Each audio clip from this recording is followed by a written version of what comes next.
Hello everyone, welcome back to Durbanites FPL Game Week 6 review, Game Week 7 preview. So let's start off with the table as usual. Fifth week at the top for me, the only person in 400s and doing really well so far, so super happy about that.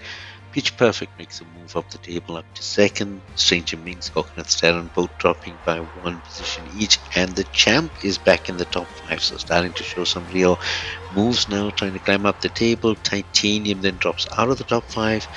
Good moves also for Dorothy Scorer and Hassan, and then a few more moving down. At the bottom, it's really close. Mangoose looking to suddenly move off the top if he has a good week this week. Now, looking at the play selections based on the team that we had, 4 staples now. Cole Palmer now joining 7 out of 12 managers, getting him on there, and really good week to have that done. Mo Salah, Erling Haaland, and Smith Rowe still owned by 9 out of 12 managers. Looking at the differentials this week though, Mickey van der Ven doing well, just one person having him for his 11 points. Dwight McNeil also owned just by one manager for 15 points this week, and Ollie Watkins coming through with 11 for 2 out of the 12 managers. So really good differentiators there. Now looking at the hits and misses, on the hit side, Azra doing really well. The only one to captain Cole Palmer, so picking up 50 points there. But Hassan doing well, 22 points in that backline, including Van de Ven. In the super strikers, you've got Mohamed Sadiq doing well, 25, thanks to Ollie Watkins mainly. And in the midfield maestros, a lot of good pickups there because of Mo Salah and Cole Palmer mainly. So myself, Fatih, Squish, Azra, and Mohamed have been all picking up 50 plus points. No misses this week, so everyone did really well. No hot benches, no really big mistakes with captaincy, so really well done. So what does that mean for the best possible selection from our setup? So looking at the back, not so bad with the defenders. Guardiola with 9, Van de Ven with 11, Anderson and Robinson coming in, and Pedro Porro becoming the defender on the bench. 5 through the middle, McNeil, Gordon, Salah, Palmer as the captain, and Wemo doing really well, and then Watkins being the lone striker with Nicholas Jackson and Solanke both covering the bench with Andre Onana as well. Now that team would have got you 144 or 163 with a bench boost, but a total cost of 102.3, making them slightly unaffordable at this moment in time. But looking ahead, what do the fixtures look for Game Week 7? Let's look at Arsenal. Still have a couple of good games before you need to make some major changes there. Of course, with them chasing the title, chances are they could also compete in those. Chelsea still one good game against Forest before they run into a run of 4 very difficult games. But Ipswich and Leicester, both the promoted teams, now starting to show signs of life and have a fairly good run, including taking each other on in Game Week 10. Man City have gone through the rough patch now, and they've got a good winnable 5 games ahead. Start looking at Erling Haaland again, start looking at Josko Guardiola, and possibly Phil Foden coming into that midfield, which is missing Kevin De Bruyne currently, so the creative side is missing, and also a few other injuries in that space.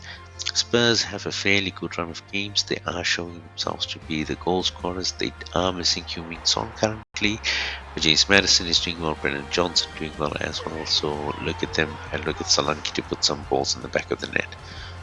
Looking at teams to be avoiding, so Fulham have had a fairly good run. Smith Rowe, Adama Traore, Raul Jimenez, all of them putting in points, as well as Anthony Robinson.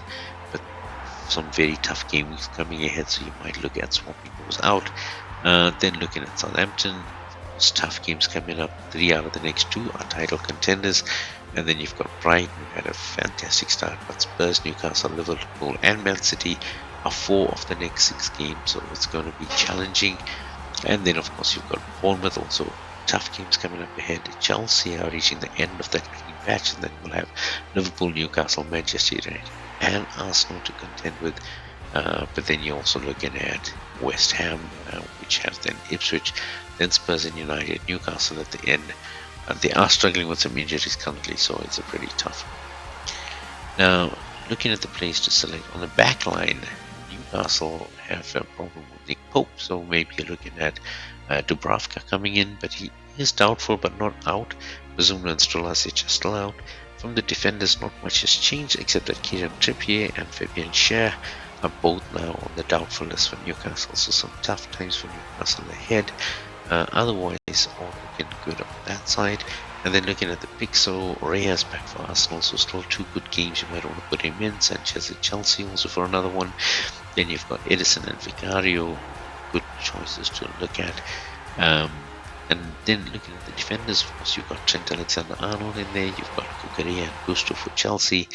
Arsenal, Gabriel and Saliba, because they have a lot of injuries on their defense side, so those are two good options. Guardiola and Rico Lewis, all fully fit and ready to go for Man City, and Pedro Porro and Romero out of Tottenham. So those are the options for defenders, or at least our recommendations.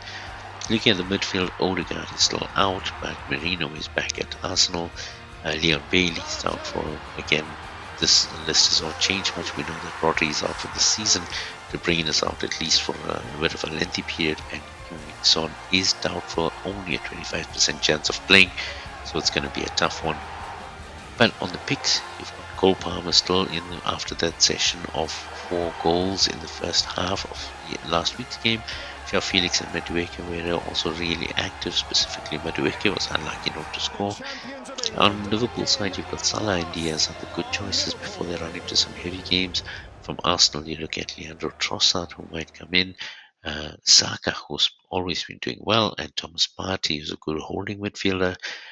Ipswich, with their run of games coming up, Omari Hutchinson is definitely one you want to look at. He's a good cost option, one that might also raise in price as he does well over this next run. I would highly recommend looking at him. You're also looking at from City, Kovacic and Foden, as I mentioned, and then from Spurs, Johnson and Madison as the pairing in midfield. And then looking at the forwards as well. So from the forwards, Wissa, Wilson, João Pedro, Richarlison, Isak, all are out, not even doubtful. And then looking at the fixtures ahead, you really want to look at a very good showing from Haaland, possibly a good captaincy choice over the next 5 weeks as well. Nicholas Jackson's been proving his worth at Chelsea, Kai Havertz at Arsenal, Liam Delap at Ipswich, again with the run of games coming up. He's got 3 goals already in 6 games this season. Definitely a live wire. He is another Manchester City youngster, very similar to Cole Palmer's transition at Chelsea. He could be the one that you're looking for this season.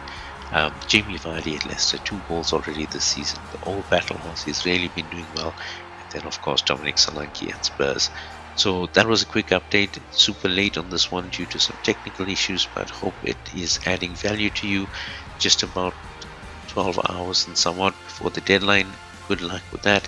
That's all we have for this week. Don't forget to like, comment, subscribe to the channel, and we will catch you on the next update. So long for now.